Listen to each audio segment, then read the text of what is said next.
Hello, everybody. Welcome to CVG-TV. My name is Gregory Parks, and you are watching ConLink. With me is another one of our guests of honor. Please join me in welcoming game designer, mentor, writer, and cosplayer, Prof Brown. Hello, Prof. Hello. Welcome, and thank you for joining us today. Thank you for giving some of your time so we can speak to you and ask some questions of you. No problem. I'm excited to be here. Awesome. So, how many cons have you had the opportunity to attend, and how many have you been a panelist on many of them, or has it been kind of evenly spread between panelist and attendee? Are we counting game developer conferences in this? Because I've been to a ton of those, and I've been a panelist on a ton of those. As far as fandom cons, my very first convention was actually a fandom con. It was called Conglomeration. It was a similar vibe in that it was lots of different fandoms together. It was fantasy, sci-fi, gaming, anime, all the things. It was in Louisville, Kentucky, and they don't run it anymore. But that was my very, very first experience with a fandom-related con. And otherwise, I've been to like Emerald City Comic Con. I go to a lot. Geek Girl Con. Those are the big ones that I go to in Seattle. And then like PAX. I've been to PAX as both a person presenting a game and also as just a regular attendee. So pretty experienced with both. But this will be my first time being a panelist at a fandom con. Normally, I am a panelist at game developers conventions. Oh, cool. Excellent. We're going to be your first. Yay. Yeah. Awesome. Well, welcome. And we hope you enjoy it. Now, you were saying earlier before we started recording, you were saying that there's a friend of yours who's a Minneapolis local, or who was a Minneapolis local, who recommended CONvergence to you. What did your friend say about us? He said I would love it because it's a nice combo of fandoms, and it's very like chill volunteer run, so a lot of enthusiasm, and I really like that. So I'm excited to be attending. We're looking forward to having you. So speaking of enthusiasm, I'm going to get to the game designer, game developer a little bit later. But speaking of enthusiasm, writing is one of your enthusiasms as well, and you have written a book. I have. Would you like to talk about that? Would you care to talk about that book a little bit? I self-published a cozy fantasy novel. It's called An Unlikely Flock, and it's a story about people coming together and becoming friends and helping each other work out their trauma. And it's fantasy creatures. So there's people with like bird wings. There's like, bear people. It's sort of a cozy fantasy setting, but there's some drama, there's some action, but it's mostly about the interactions between the characters and their relationships and how they become a little found family. So if you're a fan of found family fiction, you should check it out. You might like it. That description of cozy fantasy makes me think of Winnie the Pooh, like 100 acre wood type of stories. Like it is a good correlate. When I think of cozy fantasy, I think of The House on the Cerulean Sea. Have you heard of or read that? I have not, I'm afraid. Okay. Well, it's a pretty good. It's another novel that's all about like relationships and people like developing friendships and that sort of thing. So if that's your jam, you should check that out too. As opposed to battling a big bad or world-ending threat and a quest. So like it's more about the character relationships. That sounds like a great change of pace. Like especially if somebody's just looking to like, I don't need any catastrophe. I don't need catastrophe. It's like, okay, they're gonna solve problems together. Yeah. Like, and like the reason I self-publish, one, because it's a hobby. It's like a pure hobby for me. I don't market it like I should because it was just for fun. But it also doesn't like neatly fit into a genre. Like it's fantasy because it takes place in a fantasy world and they're fantasy creatures. there's some romance, but it's not a romance. There's some like it doesn't really fit in a genre. So if that sort of conglomeration of genre sounds fun to you, then you might like it. And it's really cool where you just said that it was a hobby, and I admire that you took and take that angle with it, because we're allowed to have hobbies. Not everything has to be monetized. Not everything That's has to right. be, it's like, oh, you can turn that, you can make a living off of that. It's like, Right, right. I don't want to. Yeah. Actually, one of the panels I'll be on at the conference is all about having a hobby without turning it into a hustle. Because, like you said, these days, a lot of the media around like having a hobby is all about how do you monetize it? You know, oh, you could start a shop. And I'm really protective of my hobbies, but I think they're really important. They're like part of my identity. Same with like cosplaying, same with, you know, what are my other ones? Like art, you know, I protect those as hobbies. Game design is my career. And it changes, you know, when you start like making it into a business, it changes. And for some people that's fine, but I know some people who are like this kind of ruined this for me because they have a hard time just doing it for themselves or their friends or whatever. So I think hobbies are super important. That's why I bill myself as a writer, even though I'm not like, you know, it's not my career, it's not my livelihood, because it's still an important part of my identity. Yeah. And you're a writer because you write. Oh, right. Yeah. I'm a writer because I Yeah, write. exactly. Exactly.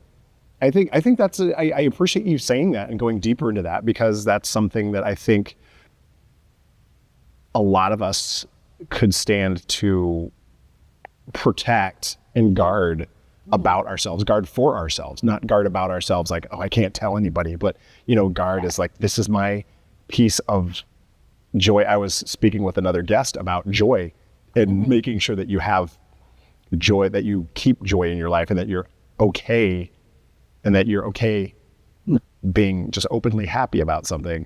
Yeah. And I appreciate that you said that, because protecting that for yourself, guarding that, is Mhm.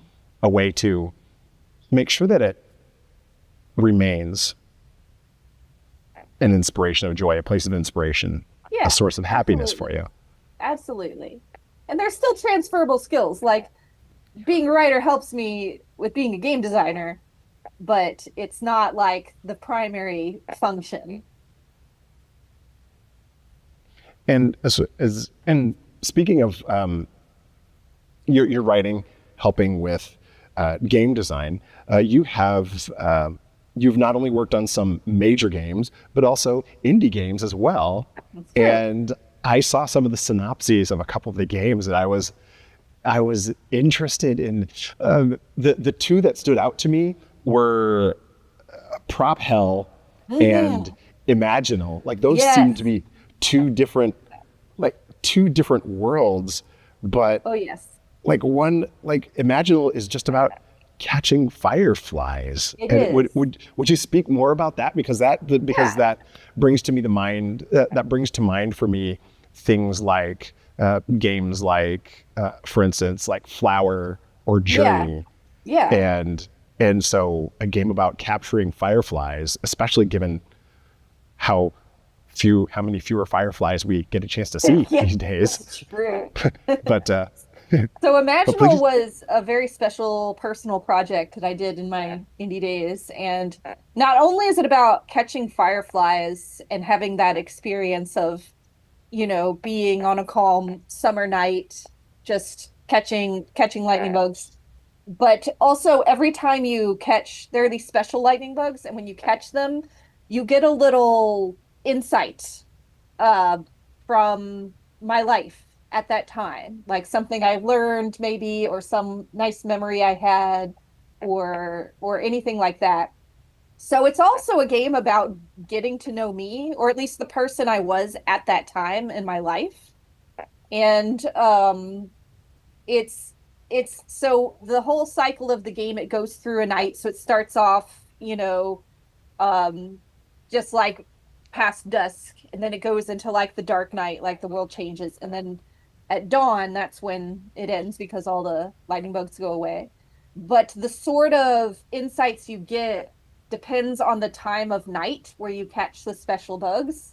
So if you're like catch something in the deep night, it's usually something like very very like personal, very deep, very like maybe an anxiety I've had or something like that. Whereas like when it gets close to dawn, they're more inspirational. At the very start, they're more like silly. So there's kind of a deep system behind it that I'm really proud of. And it's a little unusual for me to play it now because it was a snapshot of the person I was at a very specific time in my life that I've, grown and changed from. So it's a bit surreal. So it takes 7 minutes to play. It's very short. You can play multiple nights. But yeah, it's not just about a cozy sort of chill experience. It's also about like me expressing vulnerable parts of myself. And people who have played it have found that really inspirational and really touching. So it's a lovely part of the game. Meanwhile, Prop Hell was the other one, right? That you brought up? Yes. Oh, Prop Hell was fun. So I did Prop Hell for like a roguelite style game jam, and I'm actually having a panel at the convention where I go through like my catalog of game jam games and show them and talk about them and talk about why I did them, what I learned. And that one specifically, I wanted to learn about procedural generation. So it was, that was the impetus behind it. But the theme comes from I used to actually work in the theater a long time ago. I did props in the theater. And if you've ever worked in the theater, the idea of prop hell is a common one. It's like you go, that's where all the props are stored, right? And so you go in and like if you're looking for something and it's just surreal because there's all these different things from different like you'll have lamps next to puppets next to like skulls, it's weird. And so it always has a little bit of a creepy vibe to it. So at first, that was the source of inspiration. It's like, oh, what's something that's kind of like a maze that's a little creepy, a little intense, because I wanted to lean into the, one life thing. And so that was the inspiration. So in the game, you have a specific prop you're trying to find. You're going around, but you encounter these, and you can pick up things. You can pick up any object that you find, and it has little stats. It has like defense stats and things associated with it. You find sources of light because it gets darker the deeper you go in. And there's these golems, right, that live down there and they attach props to themselves. And when they see you, they attack you, they start throwing props at you. And it's kind of scary. I was actually startled by how like intense the game ended up feeling. So you have to avoid them and go deeper and find the prop and then take it back to the beginning. Um, but it was fun. I'm really proud of it. I think it's the sort of thing where it's a little clunky because it's a game jam game, but sometimes I'm like, I could probably clean this up a little bit, uh, and do it for reals. But at the same time, it's like I did an exercise once where I was like, what would it take to actually make this an actual releasable game? And the cost analysis wasn't worth it for my time particularly, but it was a cool exercise. And I think about that game a lot. I'm like, oh, if I like cleaned up the controls, if I like improved the AI, it'd be really cool. But I'm actually just really happy with how it turned out as a game jam game because it had that sense of intensity that worked out really well. Cool. It's amazing sometimes how personal games can be Mm-hmm, mm-hmm. and what the players can get from that personal experience from the game designer. Yeah. It's That's what makes it fun. That's the best part of making games, in my opinion. yeah. It's like any other type of storytelling, or it can be like any other type of storytelling. It can be as deep or as shallow as you want. It can, be as epic or as just flighty as you like, and Exactly. has the same depth as any other sort of storytelling. Yeah. Now, another one of the games that you worked on, you've worked on like Resistance 3, for example, but another one that is ongoing is Destiny 2. Right. And you designed some exotics for that. Yeah. What are some of the favorite exotics you designed for Destiny 2? And are there any exotics that you really liked that you found other people weren't so enthusiastic about, but it's still, Yeah. close to your heart? So for context, I worked on Destiny on the Sandbox team, which is their gameplay team. They do the weapons and armor and abilities and stuff. I worked on it from Destiny 2 launch up to the Beyond Light expansion. And I would say the most content I contributed was for the first Forsaken expansion, because I made every single exotic armor in that expansion. And there were a lot of wow. there were there were. That was the first year I started playing Destiny. So what class do you main? What are you, Titan? Are you a hunter? Or are you a warlock? My main is a hunter. Okay. And then the second character I made was a Titan, and the third is a warlock. So I have one of each, but my main is a hunter. All right.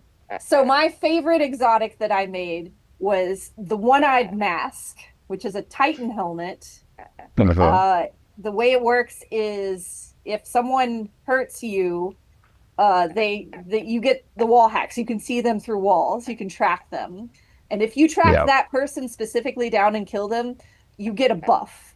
And the original unnerfed version was pretty intense, and I regret nothing. I would do it again in a heartbeat. No regrets making that exotic. But it was a really fun process to make it, because when you're making like exotics or weapons, you kind of start with a blank slate and you have to make your own constraints. So I was like, well, first of all, there's the practical stuff like, oh, we don't have a lot of Titan helmets, so let's make a Titan helmet. And then there's thematic. So Forsaken was all about like revenge and like that intensity of seeking vengeance on behalf of Cade. So that was an inspiration. And also at the time, I had been playing a lot of Friday the 13th, which was amazing. Oh, so good. God rest its soul that they shut the servers down. It was so good. But I was playing a lot at the time. So I was thinking, what would an exotic inspired by a slasher villain be? Like Jason Voorhees. Because, you can take different approaches. You can take like a military approach. But this one, I was like, what if I want to make an exotic inspired by someone who would just bust through a wall to get back at you, like pure vengeance. So those were the inspirations that got me iterating it.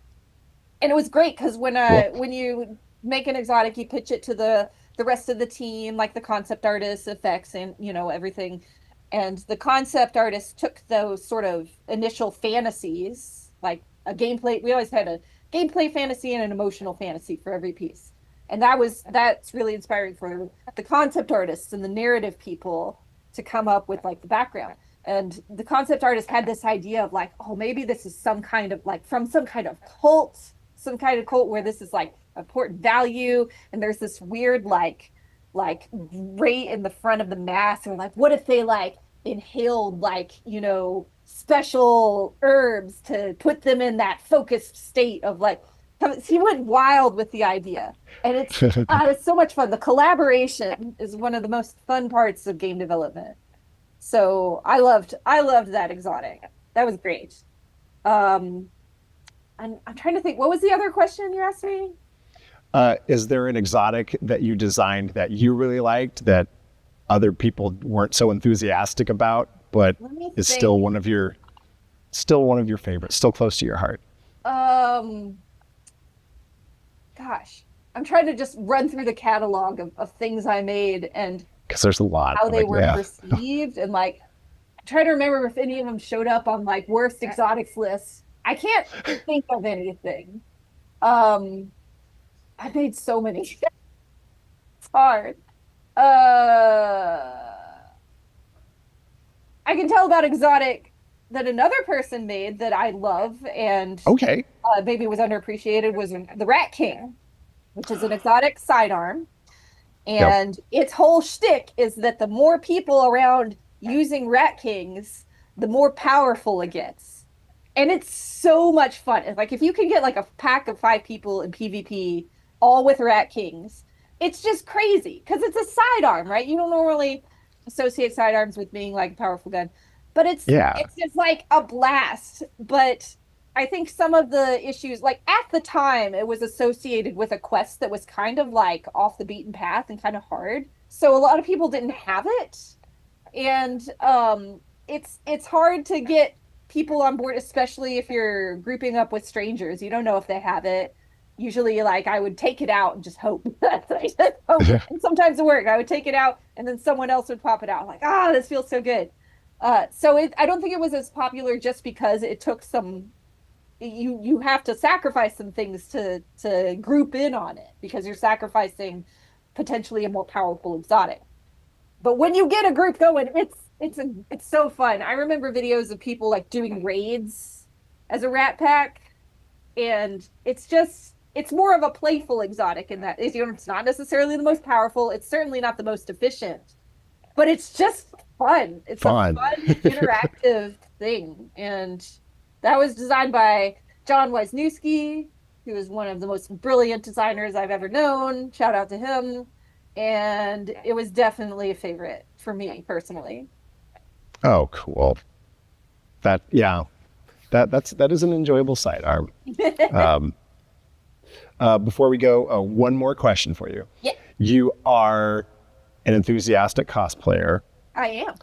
What is a dream cosplay that you would love to do that you Okay. haven't yet? This is a little obscure, but this artist, she's on like Instagram and TikTok a lot, and she has these dryads that she makes that are like can I go get a picture? It'll be easier to show a picture because I have some friends. Yeah.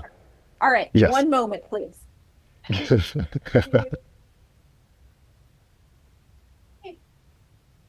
Okay. So she makes Sure. all these dryads based on different trees. And they're Oh, all kind yeah. of like this, like different species of trees will have different. And I just think they're amazing. Now I really want to build like a cosplay slash puppet of one of these things where like it's really tall and I can puppet the arms. Um, and when recently when Joann's was going out of business and all their fabric was really cheap, I found this birch print fabric that I Oh, just cool. bought 2 bolts of because I was like, I don't know when I'm going to make this thing, but And I'm this gonna make now it. I have to because I bought this fabric. When I worked in the theater, I also did a lot of puppetry, so And, I'm a fan of that. Like my Knoll cosplay is a bit yes. of a puppet in the sense that like I have to like operate it in a certain way to get the feel for it. And I'll be bringing these two to the con and wearing them around. Fox Oh, here is cool. quite finished. I don't think I'm going to finish him for the con, but I've got my nomadic merchant from Elden Ring and my Knoll, he's not a specific character. He's just a Knoll, but it's fantasy. So I'll be definitely bringing those two. Oh, cool. Well, we look forward to seeing it and seeing you in the halls and seeing you at your panels. Yeah. So thank you very much, Prof, for spending some time with us this afternoon, and we look forward to seeing you at CONvergence. Yeah, I'm so excited. It's going to be great. And thank you all for joining us for this version of ConLink. My name is Gregory Parks. I'll see you later.